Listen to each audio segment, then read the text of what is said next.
Hey, what's going on, champs? I'm Aaron Deliosa. Welcome to an Immigrant's Life podcast, my podcast about immigrants and immigration and everything in between. Thank you for listening and downloading the show, and thank you for supporting my dad.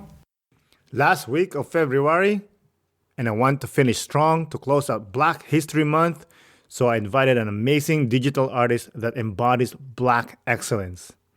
But let's talk about that later. First, I want to check on you. How is your February going? I hope it was a good month for you. I hope you spoiled your partner and made them feel loved during Valentine's Day. And if you're single, I hope you enjoyed your freedom and practiced self-love, whatever that means to you. For me, February was good, but the good thing about it is it's also finishing. And I'm glad about that because it means I could go ride my bicycle again, go hiking again, two of the things that are my favorite things to do. How about you? What are you looking forward this spring? Let me know. Send me a message on all my social media at An Immigrant's Life, or you could send me an email at animmigrantslife@yahoo.com. While I'm waiting for your messages, let's talk about this week's episode. I enjoyed recording this episode with a great artist. It was raw, honest, and filled with laughter. Also, this episode is lovingly dedicated to the memory of Mr. Ashimiyu Sanusi, a great man and a great father to our guest. And having said that, without further ado, let's get into the show. Isa, dalawa, tatlo. Today's guest is a digital and print artist that draws like Alex Ross, illustrates like Alphonse Mucha, and as cool as Jean-Michel Basquiat. Everyone, please welcome Laji Sanusi.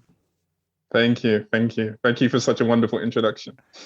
Hey, you deserve it, my man. Thank you. First of all, thank you for coming on, Laji. I really do appreciate it. No, thank you for having me. I appreciate it more. Also, if you have something to promote, please go ahead, my man. Yeah, my website is being relaunched. We're working quite hard in it. Hopefully, it should be out within the next few weeks. And yeah, that'd be great if you guys could check it out as soon as it's launched. I'm going to have some merchandise on there, art prints, canvases. So it should be really cool when it's finished. So look out for that. Oh, it is cool, for sure. Thank you. Would you like to say the website and your Instagram handle? Oh, yeah, of course. My website is www.lajisanusiart.com. So that's my name and art. And my Instagram handle is the same as Laji Sanusi Art. Those are what I use predominantly. I'll have a TikTok very, very soon, which will have the same handle. So that should be good. What's your plan to post on TikTok? Obviously TikTok is more video. Yeah, it's more video and it's not as professional looking as maybe Instagram is. It's a lot more fun, a lot of more fun videos. So I'll try to use the platform as I guess it's intended to be used, because it's for a younger crowd, isn't it? So yeah, it is. No, you don't think so? No, hey, it didn't say, hey, by the way, if you're older than 30, you cannot use this. You can still use it, right? But I see your point. But I think it's just more on perspective, because Instagram has been there for a while, and TikTok came out, and there's this young kids dancing in front of their camera, right? So I think because of that, it made them famous. But because of that, I think it gave that perspective, like, oh, it's only for a young crowd. Yeah, and I think also because it's more video based, it's a lot easier to post on Instagram than TikTok.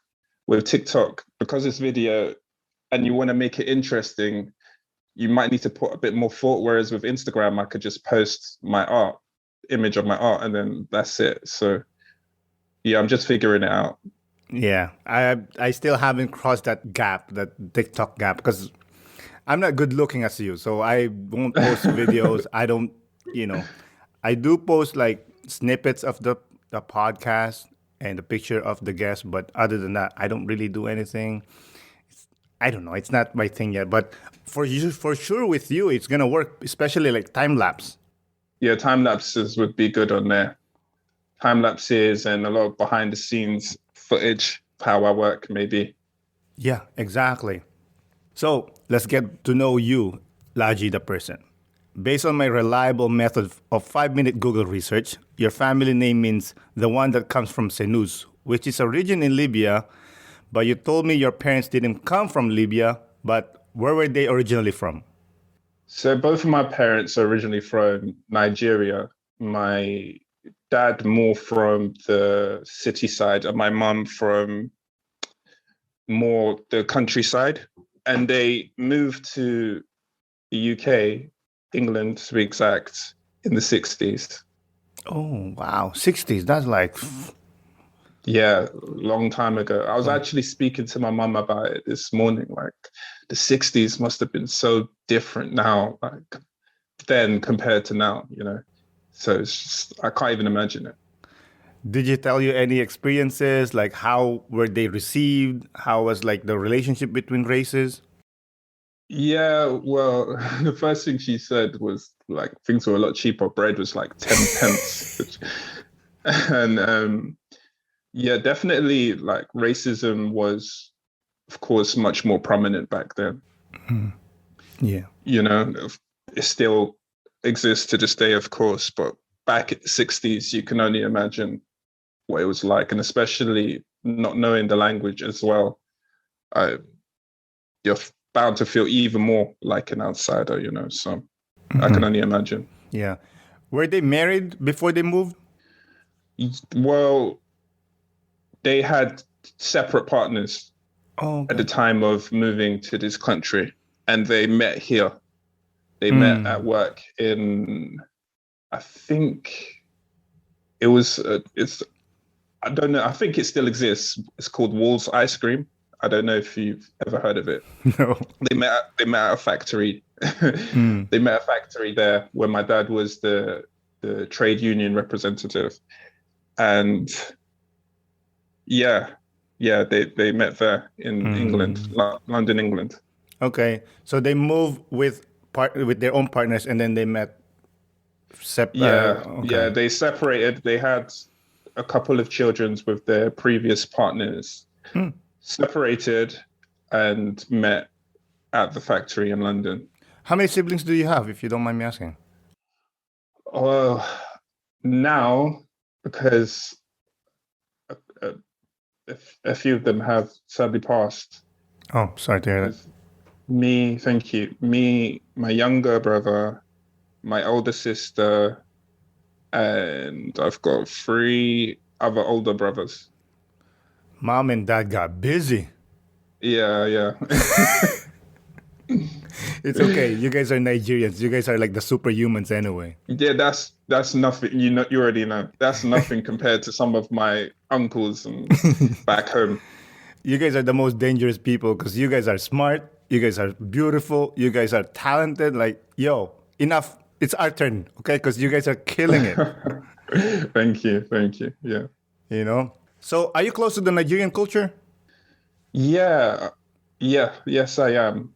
But funnily enough, I don't actually speak the language. Well, not well. I can understand it a bit, but when I was born, my dad told my mom that she wanted me to have like he wanted me to have a full like English upbringing and clear accent, and so they never actually taught me. But through them talking to each other in the language, which is Yoruba, I picked it up over time anyway. But I can't speak it, if that makes sense. Yeah, that is a normal, like second generation immigrant children's thing. Like Yeah. they will completely understand the language, their parents' language, but they cannot speak it. Now, my question is it based on your confidence of speaking? No, it's my lack of it. You know, lack of speaking it, and I can only understand everyday kind of terms as well.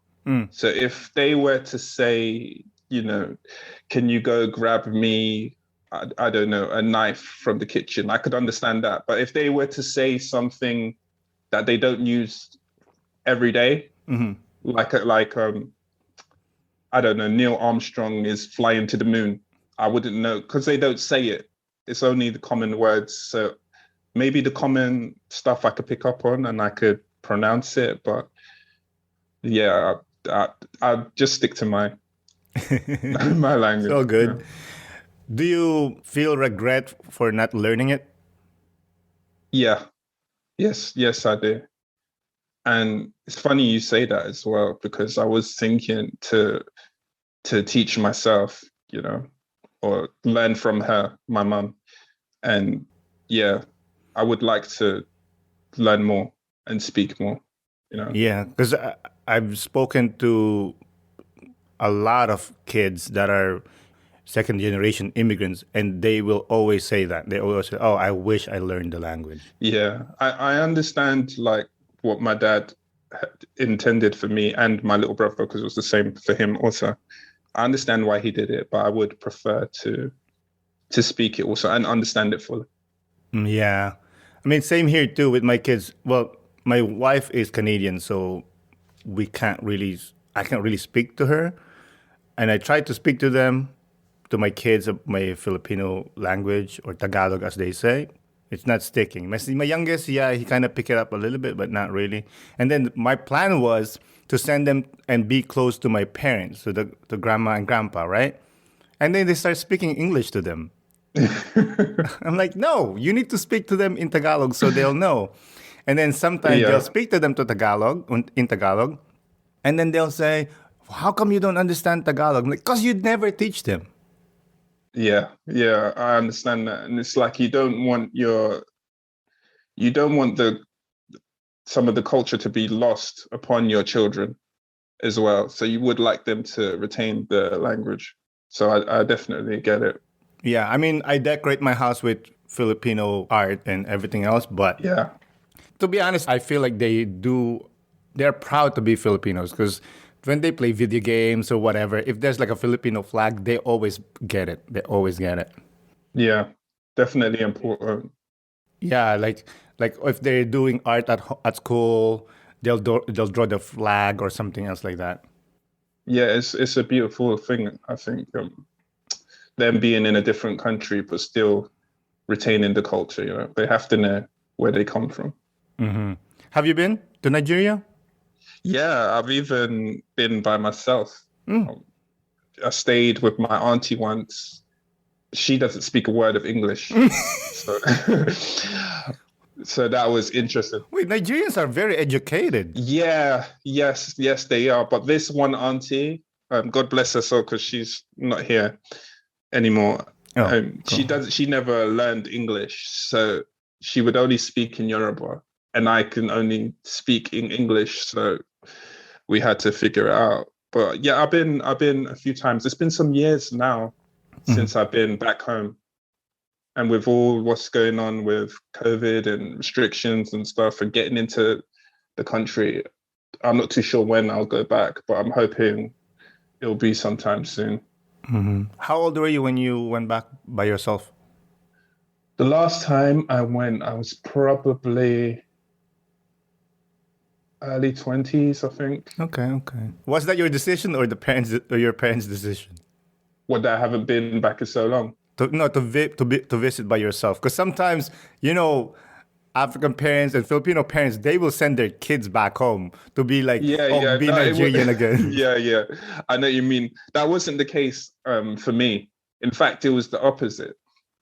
My mum didn't want me to go by myself because of like the language and stuff. She was a bit worried, but I was like, no, I really want to go. And it was such a good time being there, and I do miss my family. My family back there, as you probably would have guessed, is huge. It's not a family. It's a goddamn clan. It's like a town. Yeah, whatever you think by huge, double it. Yeah, it's like exactly. So massive. My mum alone has, she told me, 30 something siblings. 30 siblings? Yeah, probably close to 40 siblings. So you can imagine. My Yeah, God, it's crazy. It's such a big family. that is insane. Yeah, 40. I mean, my yeah. mom has, I think, 9. I think that she has 9. My dad, I think, the same number. That's a lot too. That's a lot, but dude, 40, 30, 40. Yeah, I That's know. insane. I know, I know. I think some people don't believe me. Even I can't comprehend it. So when you went there, did you feel quote unquote at home? Yes, yes and no. Yes, I do. But no, only because they know, they can tell I'm not from there. So they treat me differently, you know. Yeah. They can, I don't know how, I don't know if it's because of how I'm dressed or how I look, or before I speak, I mean, they just, there's something about me they can tell. And then when I do speak, obviously I'm not there. So I get treated a little bit differently. And they have an image of, the UK being, the streets being made with gold. So they do treat me differently there. Mm. But it's home. Like Yeah. it's definitely home. Your soul is like at peace. Yeah, yeah, Yeah. of I grew course. I talk about this on the podcast, but I love saying it anyway. I grew up in the Philippines. I moved here when I was 20, right? Yeah, I'm close to 40 now, so it's almost equal now living in the two separate countries. But when I went back home, every time I come home, my soul goes, "You're home, bud." Like yeah, you at peace, It'll never leave. And the funny thing is, before I went 2019, I believe we visited. I haven't been like in 15 years, and I thought I was good. Like, oh, I am quote unquote Canadian now. Like, yeah, this is the country that I grew up in. I have some family here, cool. But really, I'm just coming to visit family, not the land. I don't care about the land, right? As yeah, soon as we landed on the tarmac, there was a voice in my head that says, "You're home." yeah. And I was like, Jesus Christ, I thought I escaped. You'll never escape. No, no, no. You can't. I was born here in London, England, but it's deep rooted. Africa and Nigeria, where I'm from, is deep rooted in me. That will always be. It's the motherland, and it's always going to be home for me. So I do know what you're talking about. So I guess you haven't brought your kids there? No, no, they're really young, so we haven't brought them there. But they're well, the one that's older, Ishara, she's so excited to go. She can't wait to go. Her mom is from Jamaica also, and she'd love to go there, but for some reason she speaks about Nigeria more, which I'm not mad about. Of course, Yeah, Yeah, they will love it. Because when I brought my kid, well, my kid was growing up, I was like, typical immigrant dad, like, I'll send you to the yeah, Philippines if you don't act nice. You yeah, know what? yeah, They eat things there. There's no food, whatever. And we went back home, these guys enjoyed more than I did, yeah, which I enjoyed more because I saw they went to the slums. They go in, get lost in the slums, and yeah. they'll be like, "That is amazing here." Like, no, it's not. It's funny you say that because when my parents used to take me and my brother to Nigeria when we were young, we kind of had like maybe a similar experience to what you're talking about, which was one of my grandmothers was quite well off on my dad's side in the city. So we would stay with her for half the time and have fun there. But we actually used to have more fun on my mother's side, which she really didn't, my grandmother didn't have that much, in terms of money, but love and family, everything was over there. But it was the poor side. But Hells yeah. that's where we couldn't wait to go and stay and play over there. Same here. So I yeah, mean, we weren't well off, but like my mom's house is well, it has more. It looks better, everything, right? But they cannot wait to go to my grandma's house, which is like the slum yeah, area. Not that yeah, my yeah, place is yeah. better, but My grandma's area is like, kind of in the lower of the totem pole, as they say, right? Yeah, But I they get it. cannot wait to go play Yeah. in the slums. And my wife, like I said, she's Canadian, and she's like, "Are they gonna be okay?" I said, "Trust me, if somebody looks funny in one of those kids, that guy's dead." Yeah. I get it completely. Yeah. So I've noticed that your parents seems to be very liberal people, but in the end, they're immigrants, right? So Yeah. how was it growing up with immigrant Nigerian parents? My mum, both of them worked really hard. And when I was born, my dad stopped working and my mum continued to work. My mum had always been, she's like, what's the word? An empath, I think. Mm-hmm. She's like the nicest lady. She cares about everyone. She's always been that way. Like when she was in Nigeria, when she came here, she's always been that way. But my dad was, you know, so strict, like just the typical Nigerian dad, especially in my earlier years. He's just so strict. Like God forbid I get my maths wrong or any trouble at school. So growing up with him was the best times, but like it's just hard. So yeah, it was especially my younger years, like Nigerian punishments. I don't know. Have you ever heard of Hey, like tell us, raising because hands? I have an idea, but tell us anyway.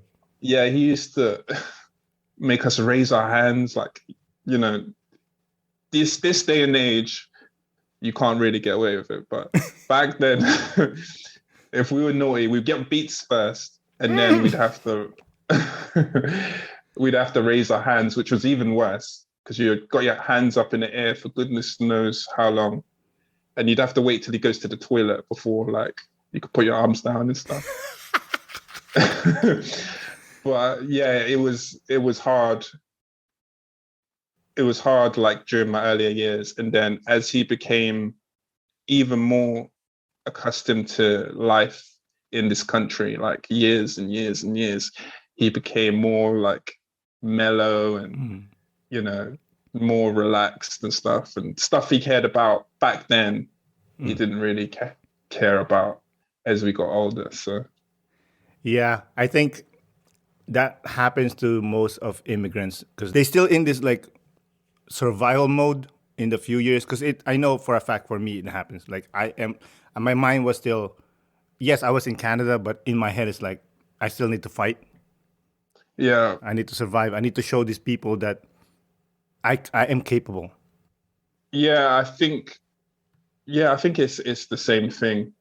And to be honest, my dad is quite a stubborn person anyway, but I feel like a lot of people, maybe let me say a lot of Nigerian people that I know of, when they come here, they feel like maybe they have to conform a little bit because it's so different from back home.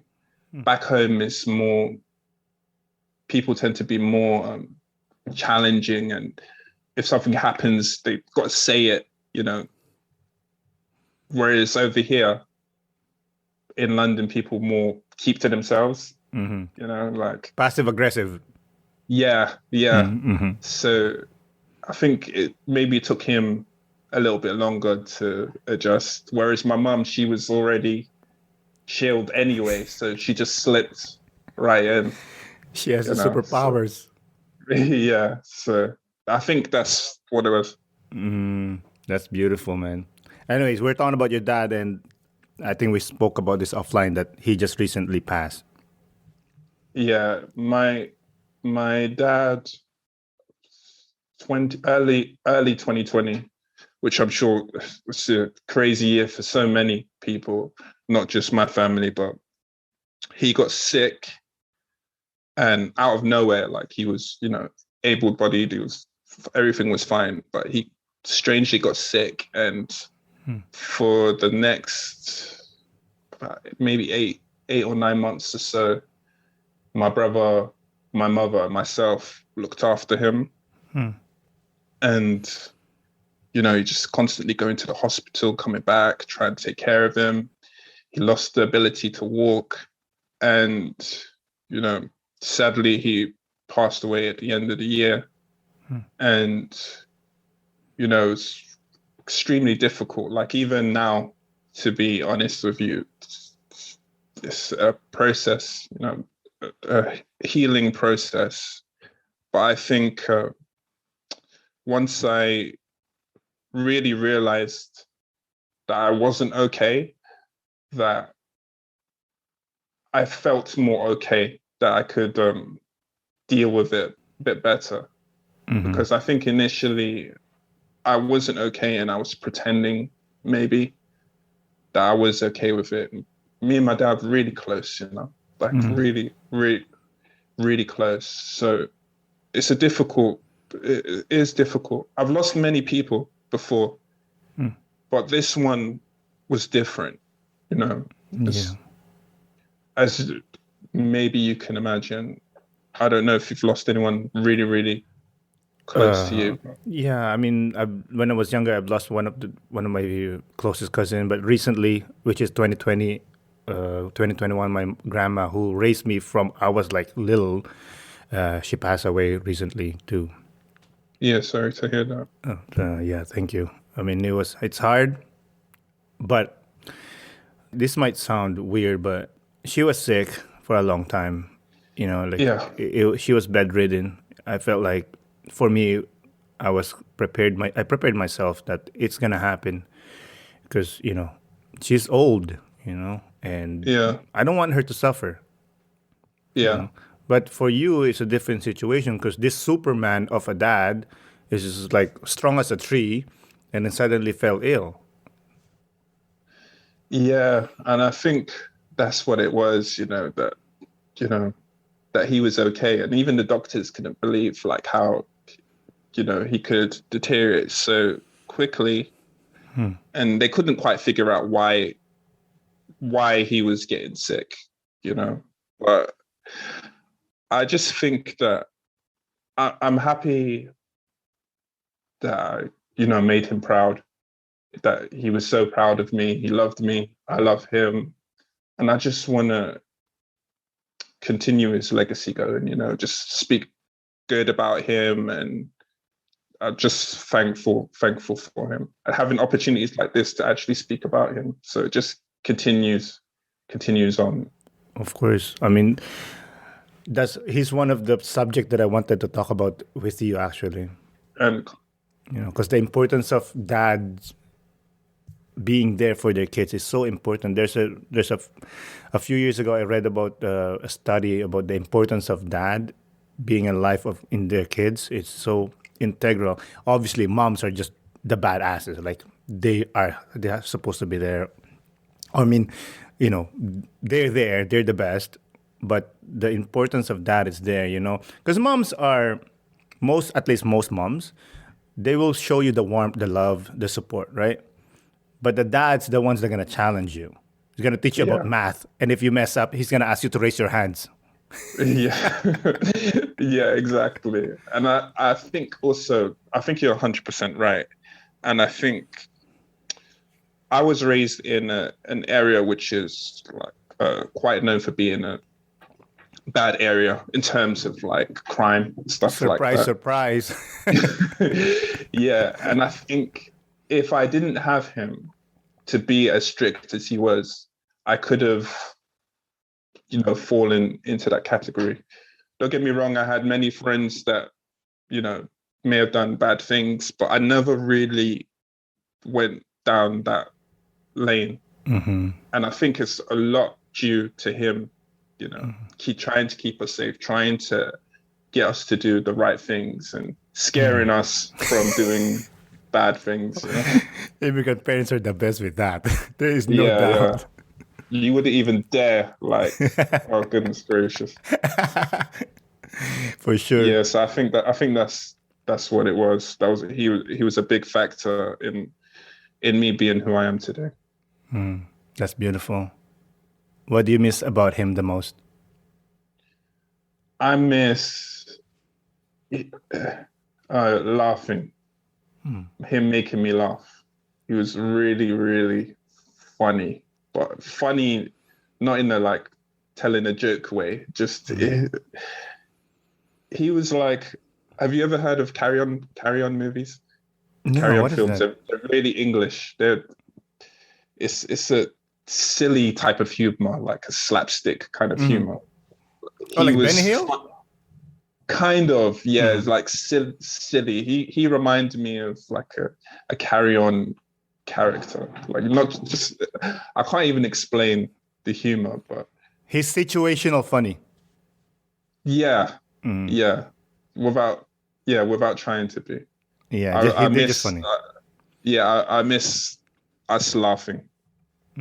Does he have that typical Nigerian dad laugh, like the booming laugh? Yeah, but more so, this is so strange. He's got the loudest sneeze you've ever heard in your life. Yeah, it destroys the His house. sneeze. Yeah, like I've got a big nose, like because of him. Like his nose is so big. Like when he sneezes, I know it's strange to bring up, but goodness gracious, like we never got used to it, you know. It wakes you up. I miss stuff like that. Yeah. Rest in peace, Dad. What was his name? His name was Ashimir, but all his friends used to call him George, which is like, yeah, they used to call him George. But yeah. And you call him what? Dad. Always, yeah. Of course. Dad. Dad doesn't have a name. No, I've always only called him Dad. Sometimes I'll say Georgie, like his friends used to say, and he used to get annoyed. Yeah. But he lets you? Yeah. No. He used to get really annoyed. Yeah, like I tell my kids, Dad doesn't have a name. So I have a joke with them, like, what's my name? So they're gonna start saying it, but then like I'll give them the look. They're like, Dad, exactly, that's my name. Yeah, respect, isn't it? Definitely. Yeah, exactly. So as I said in the intro, you're an artist. Yes. When and how did you discover your superpowers? Well, I guess the full story was when I was a child. They asked us in school, like really, really, really young, like primary school. I don't know what you would call it. Yeah, primary school. Yeah, they asked us the whole class to draw Disney characters. And I remember we had tracing paper then. The whole class was tracing the Disney characters. And I remember just feeling like, I don't know, I just didn't need it. And then when I started to draw without it, it just looked just like what we were copying. And I was like, wow, like I can remember it so vividly. And then that's when it started. I draw and I realized I was really good at it, but I didn't take it professional. I should have, like I was looking at my talent right there and then, but real life, you start working and it doesn't seem feasible, especially back then for me to make a living of art. If I told my dad, I want to be an artist. What are you talking about? Yeah, are exactly. You crazy? Yeah, like he even knew I was good at it, but back then it wasn't feasible, really, especially coming from a hard-working family like them. So, yeah, to be honest with you, during school, I was good, but then when I left school, I just turned to work. And for years, I didn't draw. I actually forgot I could draw. And it wasn't till one day when I was at work, I felt like there was something more. Yeah, I felt there was something more for me.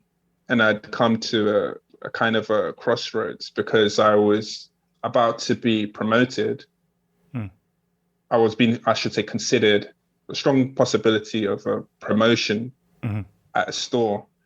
And I knew if I took this promotion, that would probably be it for me. I'm going to stay here. The money's really, really good. And this is what it looks like it's going to be for me.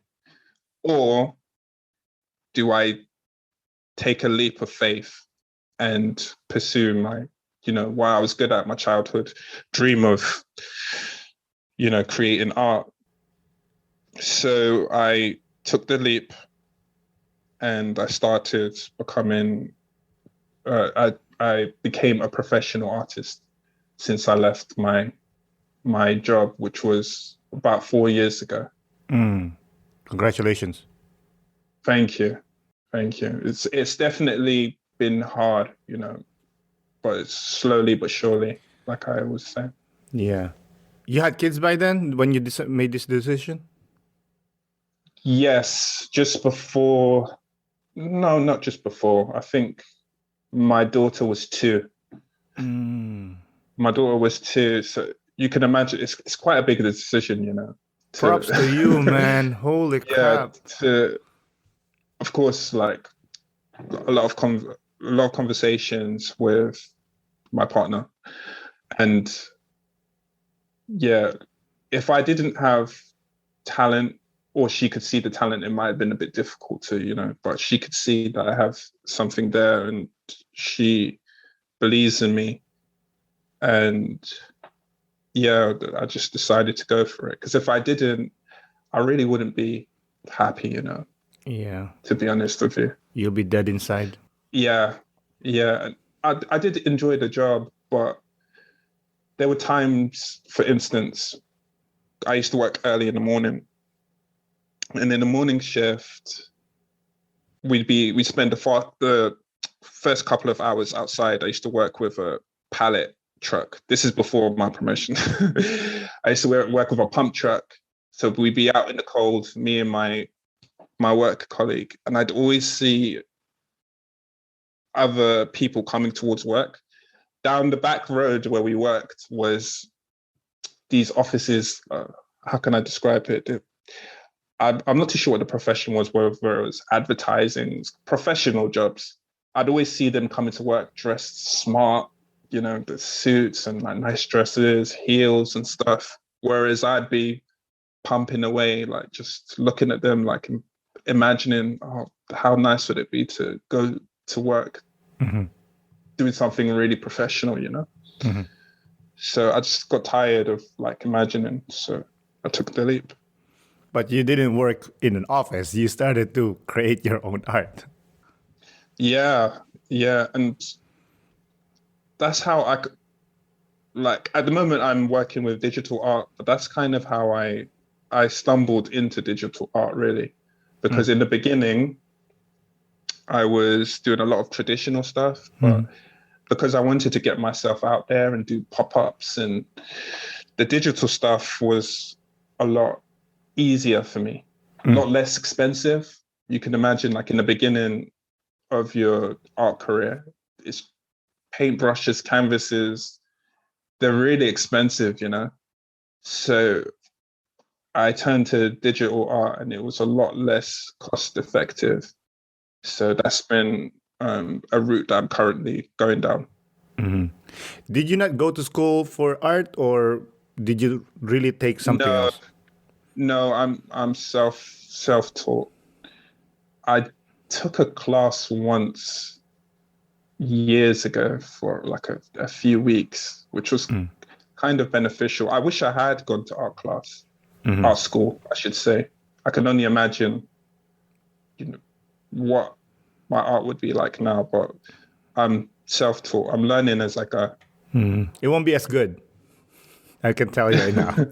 You learn some techniques, but you don't have that spice. I want that spice. Like I told you, like I believe offline is just, I can see your improvements slowly, like the angles and the how do you call it, like the size of the body to the head, like little things like that. I try to think I'm I'm art. Yeah, that's it. Proportion. I like to think I'm a art connoisseur, wannabe. So I like to think, and I recently read the biography of Leonardo da Vinci, and I wanted to learn how to look at an art. Like, why is it good? Right? Okay. Like an Andy Warhol art. What's good about Andy Warhol? Yeah. I Oh, know you're he's. asking me what Yeah, you well, I mean, think. yes, sure. I know he's one of your guys. What do you like about him? What I like most about him is his concepts. Like I do love Leonardo da Vinci. I love a lot of people that paint beautifully, and I do love art. Not Leonardo da Vinci falls into this category, but I do love technical artists and beautiful Mm. paintings.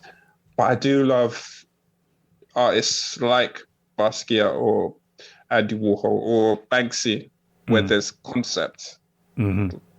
Because I've always thought that no matter how good I get technically, there'll always be other great artists technically. But concept, not everyone can think of your concept. So if you Mm-hmm. can marriage the two, like good art and great concept. So that's why I like Andy Warhol for his concepts merged with like a good art technique. Mm-hmm. I like that you said there that you might not be as good as them, but you try anyway. Because I remember I I pretend I'm a John Steinbeck, the writer, and I love his style, and I try to emulate it. Not that I'm good, but you know what I mean. And one day I was having problems, like just the mentality of like I will never. Why am I trying? I'll never be as good as him, right? Yeah. And a friend told me just simply, she said, "You won't, but you can always try." And I know there was a post that you said something about young artists, and you want to tell them that it's okay to be not good right now. Yeah. Do you remember? Can you elaborate? Yeah, for sure. I think when you're first of all, when you're starting out or you're early in your art career, you probably don't know how bad you are. Like you're probably really bad, but you don't know it. It probably looks okay to you. Hmm. But the more drawings you do, the better and the quicker you'll get to where you want to be. Mm-hmm. So you just really have to like keep your head down and just stay true to the craft and just keep practice and learning, and you will get better, you know. Yeah, I love it. I love that. Keep your head down, keep chugging along. People will say things, they will always say things. Yeah, and I think I've had so much criticism, like putting myself out there when I thought I was good, but I wasn't really that good. And so many people have said stuff, and it's helped me to develop and have a thick skin, which you need because you're Mm. putting your work out there, and people are going to be critical. And it's it's like you're putting a piece of you out there. Mm-hmm. So yeah, you have to develop a thick skin, and you just have to stay the course. If you can, enjoy what you do, and just know the more you practice, the better you will get. Mm-hmm. Do you have a mentor? No, no, I would like one though. Mm. I think I'm a wise soul. I know that sound is not very humble of me to say, but I might not be like the most clever person, but I do think I can be wise sometimes. But it would be nice to learn from somebody even wiser. Well, a mentor for me is like it's not that that person's wiser. It just gives you a different perspective in life that you respect. Yeah, yeah. I don't have one of those. It Hmm. would be nice though. Yeah, of course. It's always good to have mentors. Like I have quote unquote mentors, but they're like sometimes they're younger than me. Yeah, Sometimes they're like I'll say something about the podcast, how I'm proving it, or whatever else, even live, and they'll say something silly because sometimes we overthink, yeah. and because of overthinking, our judgment get clouded. And then these people that will just tell you, by the way, stick with what you know. Maybe I do in a different sense. Within the art world, I do have quite a few art friends now, and some of them do. you know, they do critique me in a positive way, and I do listen. So I guess that is a form of it. Yeah. Yeah, that's amazing. What do you like about Audrey Hepburn?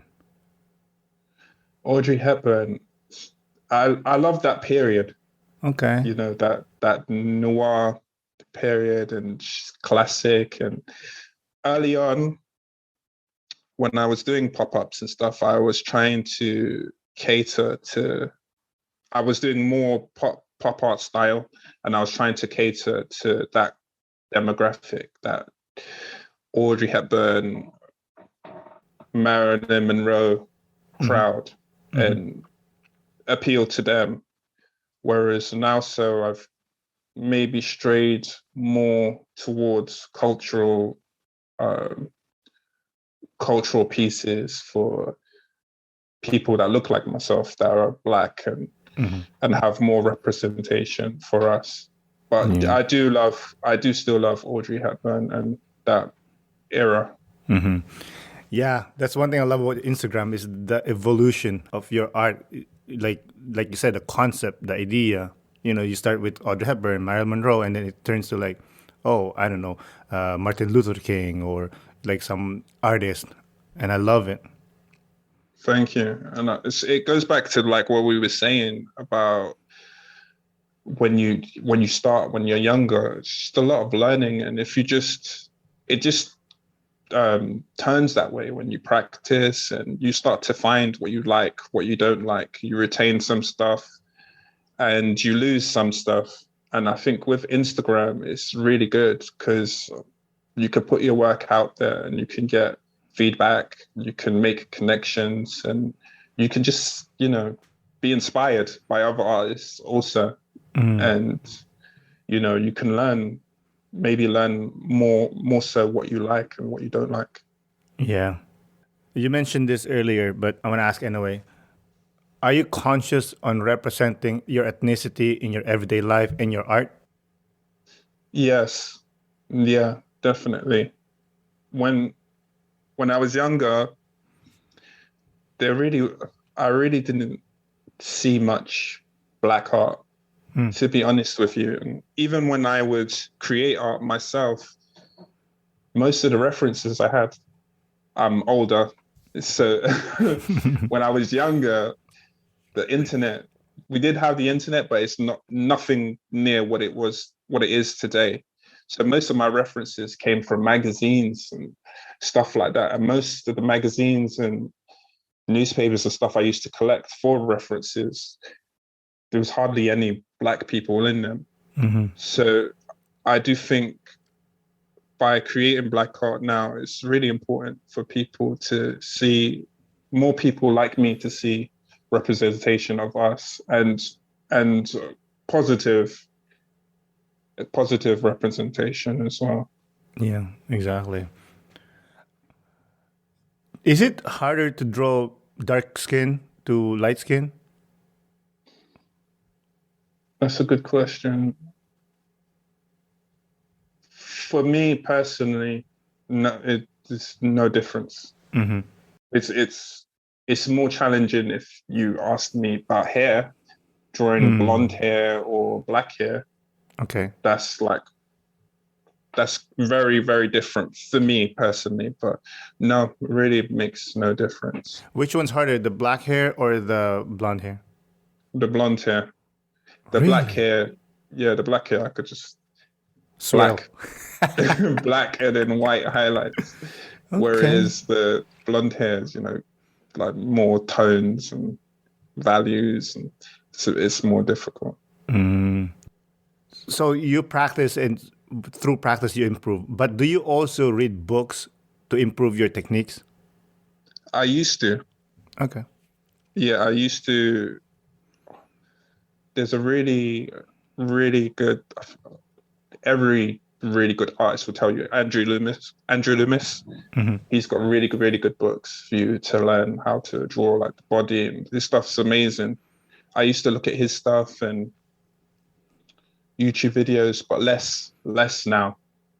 Now I think the best thing for me to do is draw from reference, draw from real life, and also draw from imagination. Mm. So that's what I'm trying to do currently. How does it work? Because me, when I write, there are two ways. One way, sometimes I think of these things and then I write it. But Yeah. sometimes the gods decides to give me a gift, and those are my favorite. It just comes straight. I don't have to do anything. I don't have to edit. It's perfect. With art, does it work that way too? Like you see it in your mind? It's a number of different ways. A lot of the times I'm inspired, but I could be inspired. I could be inspired by a movie, even flicking on Instagram. I see a picture of that. That would be a nice concept for something else. Like that'd be good. But I don't have to be inspired to draw. I don't know, just draw and then it will turn into something. You know, if I'm not feeling inspired, it doesn't stop me from painting. I don't think it should stop you. You could still paint something and then let that be what it is or turn into something else. So it is a number of different things. There's no one set thing. Stephen King, he had a book. It's called On Writing, and he said that his process is deal with writing like it's work. You go downstairs or wherever you're going, you have a routine and you write. Like that's how you deal with it, right? Do you have a routine as well for drawing, or you just like whenever it hits you? It's always been whenever until this year where I'm treating it more like a Stephen King method where, you know, I'm teaching myself discipline. Yeah. We should call and that. I'm hoping, yeah, you'd love it. Yeah. So I'm hoping the discipline will help me even further with my art career. So walk me through it. Like you wake up, do you draw in the morning or at night? I wake up and it depends because now that I'm being disciplined, I've given myself like a rota. So on an average day, I will wake up and well, it depends. Sometimes I do work through the night. I actually prefer working through the night. You know, most of my art is actually through the night. The voices are louder. Yeah. So I prefer to do more admin stuff during the day if I can. And then later towards like the afternoon and evening, I'll do my art stuff. How long does it take you to finish a piece? That's a good question. I remember, this is how I know I've come a long way. When I was working before I was about to leave my job, a single piece, let's say a digital piece, that could take me over a month just for one. I really didn't know what I was doing, you know. But now, anywhere from 3 to 4 hours to maybe a really, really good piece, maybe 20 something hours. But I've come a long way. Yeah, so from about 4 hours to about 20 something hours. Wow, that's amazing, man. Do you put intent in your art that you make, or you just make it for the sake of art? Intent in terms of, Because at least my opinion, like your art now are socially conscious, right? Do you put that intent when you make it, or you just because that's what your heart tells you to make? yeah, I do. I think it's maybe on the subconscious level, but I've always preferred pieces that have some sort of meaning, that you could look at it and you could take something away from it other than it being beautiful. Which is they are amazing. Oh, thank you. Thank you so much. But yeah, with some sort of, you know, some sort of construct behind it. I think, yeah, definitely. Does it bother you that people add different meaning to your art? No, no. I'm just happy that you feel something, and if it's something positive, yeah, I think it's better to be spoken about than not at all. I love that. Yeah. It's better Yeah, to have hate than apathy. Yeah. yeah, yeah. Have you dealt with people that degrades digital art compared to traditional art? Yes, yes, all the time. All the time. It's like so many. When 2022, no, 20, yeah, 2022. Mhm. And even now, like so many people, they just don't understand it. They Mm. don't want to understand it. They don't like it. And I deal with it all the time.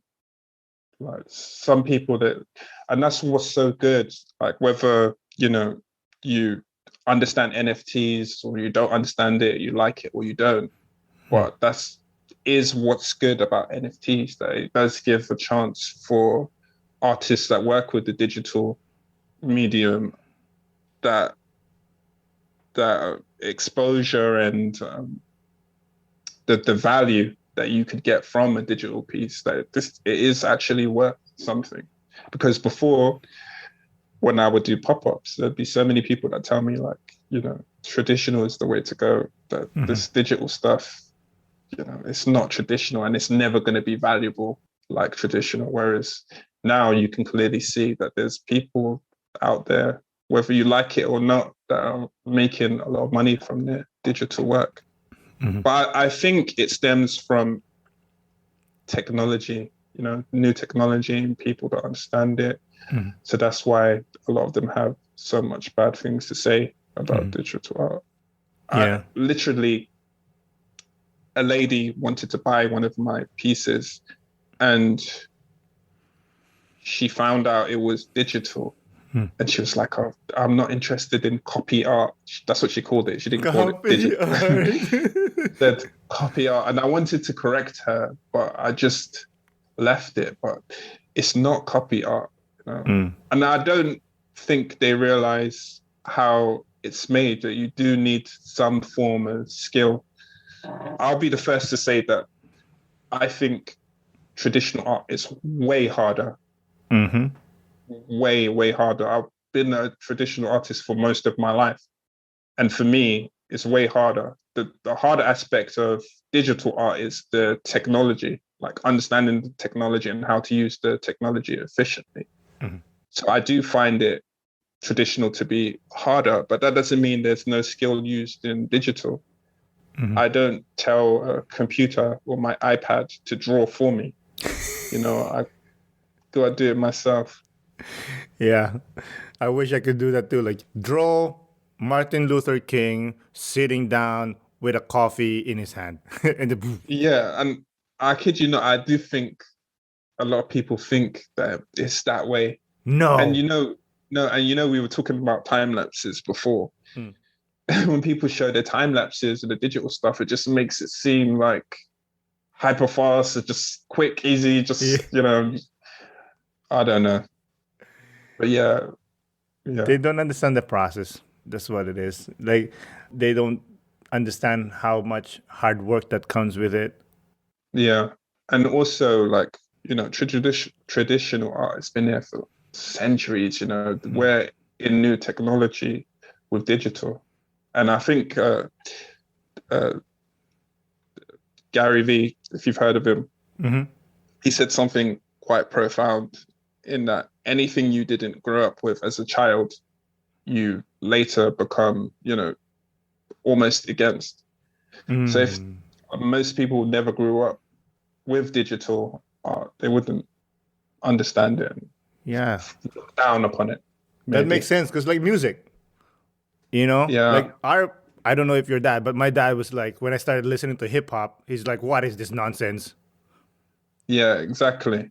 You know? They didn't grow up with it. Yeah, like what is this nonsense? The greatest music ever. Yeah. Like, well, with me though, my kids are listening to hip hop now, right? But the new hip hop, the emo hip hop, and all, Yeah. So, but the best thing, I try to educate them, but I don't impose my idea on them. Yeah. Meaning, like, oh, by the way, Tupac is the greatest rapper of all time. I Yeah. won't say that, and I won't like, oh, by the way, listen to this. But now, recently, my eldest, he started listening to Eminem, Yeah. to Tupac. I'm like, where is this coming from? So sometimes I'll go, I'm like, why you listening to Eminem? Like, yeah. Like, where did you learn this from? So that I feel like it opens a conversation, and then Yeah. I'll tell him, oh, he's great because of this, Yeah. right? That's a nice way to do it. And I love that your son thinks that way, to like go back and listen to I think it's TikTok. what we would consider some of the greats. TikTok. Yeah, because Yeah. sometimes they use like music, Yeah. and then like then they'll start listening. Like, when was that? I think last week he was listening to "Stan" by Eminem, which is a great song, by the way. Yeah. And I'm like, yo, what, you listening to Eminem? And he's like, yeah, Dad. And I'm like, yo, what's up? So then I start talking to him about music and Yeah. why is it so important? Why that song is so great? And then I'll say, okay, that idea came from this guy and this guy. And I love that. I think it's Martin Scorsese that said that, or a person spoke in his documentary that every time you meet an artist and you ask them who they trying to emulate, in the end it's always going to be a black dude with with a guitar with three strings missing and killing it in his front porch. That's funny. You know what I mean? Which is true, because Rolling Stones, where did they get it from? From black artists from the U.S. Yeah. And those guys, if you talk to them, they're gonna, oh, this guy that no one ever Yeah. recorded, which is, I Yeah, love, it's like, true. evolution of music, right? Yeah, it's true. A lot of music comes from black people, unknown to quite many, and people I talk probably about this all refute the it, time. but yeah. I tell my friends, I was like, I'm so happy that there's black people. I say it all the time to him. He's like, what the hell are you talking about? I'm like, dude, without you guys, we won't have amazing music or any art. Are you crazy? Yeah. There's He was probably thinking, oh, that's random. That's all. the funny thing is, I thought of that when I was taking a shower. I think I was listening to James Brown, Okay. and I was like, thank God there's black people. Yeah, in terms of the culture, like in a whole, there'd be a lot of things missing. A lot of things that people appreciate and love today would be missing. Probably like 80%, maybe more. Yeah, it'd be a lot. Yeah, for sure. But so yeah, I think we're getting there. Let's close it out. What's your goal for 2022? 2022, just, discipline, like I was saying before, discipline and trusting in the process, just trusting in the process, not so much the end goal, just the process, and taking my art step by step. I think I'm developing, I can see myself developing, and just trusting in the process and enjoying the process, enjoying. There's been times before where I just looked, I'm going to be so big, but when is it going to come? But now I just want to trust in what I do, and I know great things will come. They're coming, and yeah, just enjoying my art, enjoying not just my art, just spending more time with family and friends, and just enjoying life. That's the goal. That's beautiful. Again, Laji, thank you for coming on the podcast. I really do appreciate it. I'm so honored. Thank you so much for having me. I'm so grateful to you. Thank you. Thank you. Have a good evening. Thank you. You too. Bye. Bye. Again, Laji, thank you for coming on the podcast. I really do appreciate it. Thank you, listeners, for listening. This is Aaron Deliosa for An Immigrant's Life. I'll see you guys later.